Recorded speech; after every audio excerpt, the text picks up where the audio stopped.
Selamat sejahtera bagi kita saudara sahabat delima.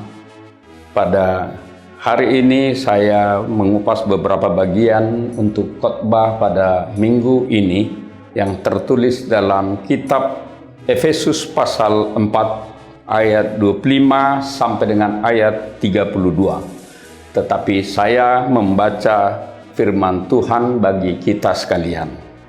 Karena itu, buanglah dusta dan berkatalah benar, seorang kepada yang lain, karena kita adalah sesama anggota. Apabila kamu menjadi marah, janganlah kamu berbuat dosa. Janganlah matahari terbenam sebelum padam amarahmu. Dan janganlah beri kesempatan kepada iblis.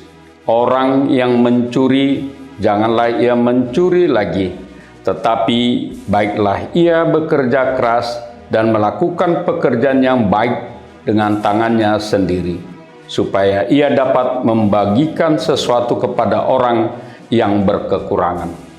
Janganlah ada perkataan kotor keluar dari mulutmu, tetapi pakailah perkataan yang baik untuk membangun di mana perlu, supaya mereka yang mendengarnya beroleh kasih karunia. Dan janganlah kamu mendudukakan Roh Kudus Allah yang telah memeteraikan kamu menjelang hari penyelamatan. Segala kepahitan, kegeraman, kemarahan, pertikaian dan fitnah hendaklah dibuang dari antara kamu. Demikian pula segala kejahatan. Tetapi hendaklah kamu ramah seorang terhadap yang lain, penuh kasih mesra dan saling mengampuni, sebagaimana Allah di dalam Kristus telah mengampuni kamu. Saudara-saudara yang kekasih dalam Kristus Yesus, dengan topik bagi kita minggu ini yang mengatakan hidup baru dalam Kristus.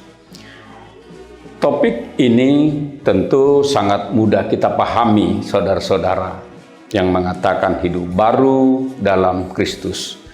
Itu memperjelas bagi kita, pertama adalah kondisi, keadaan kita, status kita yang lama dengan yang baru telah berbeda. Yang lama digambarkan dengan penuh dengan dosa, digambarkan dengan kegelapan, hidup bebas semau gue, karena kita belum mengenal hidup yang bersekutu dengan Kristus, atau kita belum mengenal Injil Allah itu sendiri. Maka apa pengalaman lama, ajaran lama, baik tradisi-tradisi atau juga apa yang kita lihat di tengah-tengah masyarakat dahulu, itu menjadi pengajaran bagian kita atau mendoktrinisasi pengetahuan untuk berperilaku kita. Maka saudara-saudara, topik mengajak kepada kita yang mengatakan hidup baru dalam Kristus sangat menarik jika kita mengupas tentang hidup baru dalam konsep teologi daripada Paulus itu sendiri. Tetapi saya hanya mengajak ke bagian ini, bagaimana kita sebenarnya dalam yang digambarkan dalam status baru. Kata hidup baru dalam Kristus itu menggambarkan kita telah melampaui keadaan yang lama kepada keadaan baru. Boleh dikatakan bahwa kita menjadi milik Kristus itu sendiri. Maka apa yang diinginkan oleh Kristus itulah menjadi pedoman-pedoman kehidupan kita. Nah, saudara-saudara, dalam teks ini kitab Efesus tentu kita memahami apa yang terjadi dalam jemaat Efesus pada gereja mula-mula, saudara-saudara. Dengan banyaknya anggota dari berbagai bangsa, berbagai status ekonomi, ada yang kaya, ada yang miskin, pintar dan lain sebagainya. Tentu budaya yang berbeda-beda dari suku bangsa yang berbeda-beda itu sangat mempengaruhi tatanan kehidupan jemaat itu sendiri. Nah, saudara-saudara, dalam firman ini telah diajarkan kita meski berasal dari suku yang berbeda, mungkin budaya yang berbeda, bahasa yang berbeda dulu, tetapi kini telah diikat dalam Injil atau iman percaya kita di dalam Yesus Kristus.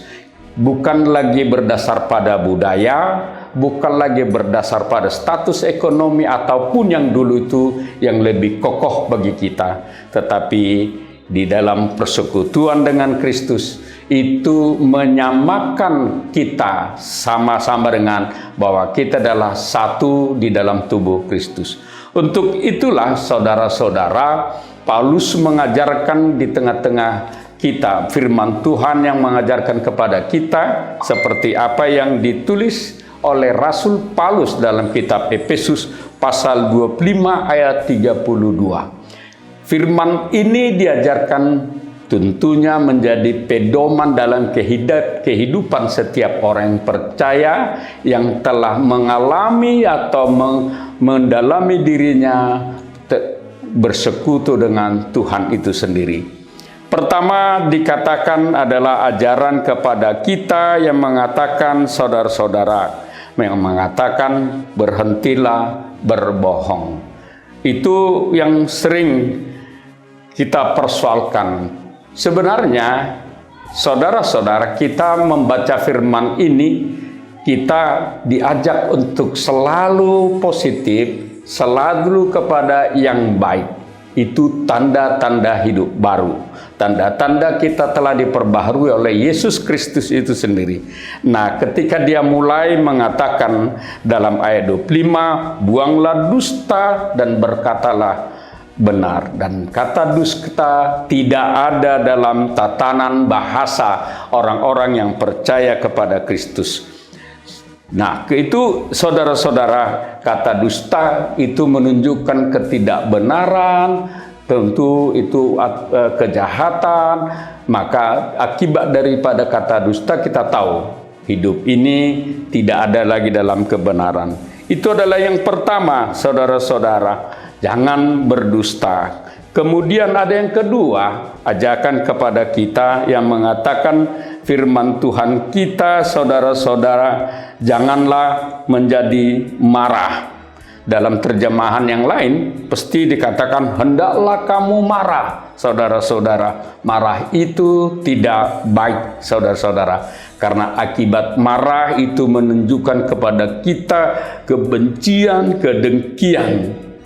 Tetapi firman mengatakan hendaklah kamu marah, saudara-saudara.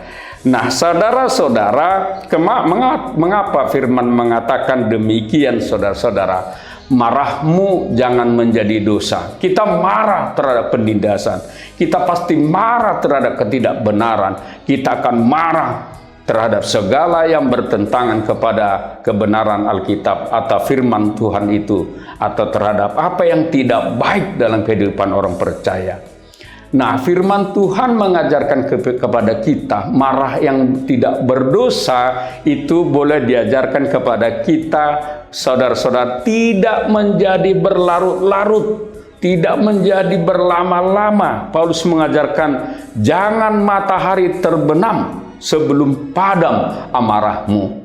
Artinya, saudara-saudara, baiklah persoalan hari ini, kalau boleh kita selesaikan hari ini, maka kita akan meminta Roh Kudus untuk menguatkan kita, saudara-saudara. Marah adalah tidak baik dalam kehidupan orang percaya itu sendiri. Yang ketiga, diajarkan Paulus kepada kita, saudara-saudara, mencuri adalah tidak baik. Dalam kitab orang Yunani, dalam perjanjian lama atau perjanjian baru, bahwa mencuri adalah perbuatan yang sangat jahat dan menjijikkan. Ya, karena mencuri adalah mengakibatkan orang lain rugi, kehilangan, maka dia akan menjadikan marah terhadap orang yang dicurinya. Dan saudara-saudara, kata mencuri dikatakan di sini, diajarkan lawan daripada mencuri hendaklah ia bekerja. Nah, saudara-saudara yang kekasih, Paulus mengajarkan yang demikian kepada kita. Tidak ada istilah kata mencuri bagi orang percaya, tetapi bekerjalah. Karena dengan bekerja, dia akan selalu bersekutu dengan Tuhan. Karena dia mengetahui bahwa apa yang dia hasilkan nantinya, Tuhan yang memberkati. Dan dia akan menghargai jerih payahnya, saudara-saudara. Yang keempat, Paulus mengajarkan kepada kita untuk berhati-hati berbicara, saudara-saudara. Apa yang mau kita baca dalam firman Tuhan ayat 29 yang mengatakan, janganlah ada perkataan kotor keluar dari mulutmu, tetapi pakailah perkataan yang baik untuk membangun di mana perlu. Apa yang boleh kita simak, saudara-saudara, yang mengatakan pertama adalah bagaimana kita menata kata-kata kita dalam hidup ini menjadi baik. Kata-kata yang akan dirindukan orang karena kata-kata kita itu benar, menyejukkan, dan selalu membangun kebaikan-kebaikan kepada orang lain. Nah, firman Tuhan mengajarkan karena kata-kata kotor itu adalah menjijikkan, saudara, dan itu akan menimbulkan kedukaan kepada orang lain. Itu tidak baik, saudara-saudara. Biasakanlah berkata-kata dengan benar, biasakanlah berkata-kata untuk menyejukkan, biasakanlah berkata-kata untuk memberikan kelegaan dalam hidupmu. Biarlah dari mulutmu keluar kata-kata atau firman Allah yang menyejukkan bagi setiap orang. Yang kelima, pedoman ini diajarkan Paulus adalah tentang jangan mendukakan Roh Kudus. Saudara-saudara yang kekasih dalam Kristus Yesus, salah satu kita sering pahami bahwa Roh Kudus itu adalah unsur Allah dalam hidup kita yang memimpin kehidupan kita sampai menjelang akhir zaman. Itulah yang mengajar kita bagaimana bersikap, bagaimana kita berperilaku, bagaimana kita datang bersekutu ke hadapan Tuhan. Kata mendukakan, saudara-saudara, yang dikatakan oleh firman Tuhan pada kita saat ini mengatakan bahwa kita telah membalikkan diri dari persekutuan Allah itu sendiri, atau kita telah menjauhkan diri dari persekutuan Allah itu sendiri. Boleh dibilang juga termasuk bahwa kita telah menyelipkan Allah itu untuk yang kedua kalinya. Saudara-saudara, jika hal itu terjadi, maka kita akan tidak lagi menemukan terang kehidupan ini, dan keselamatan tidak akan melekat lagi bagi kita. Yang keenam, pedoman yang diajarkan oleh Rasul Paulus melalui firman Tuhan ini dikatakan, saudara-saudara, jadilah seorang pejuang yang memberikan damai dan kebenaran. Ini merangkum sikap tindakan yang dikatakan oleh ayat 31 atau 32 itu sendiri. Segala kepahitan, kegeraman, kemarahan, pertikaian, fitnah hendaklah dibuang dari antara kamu.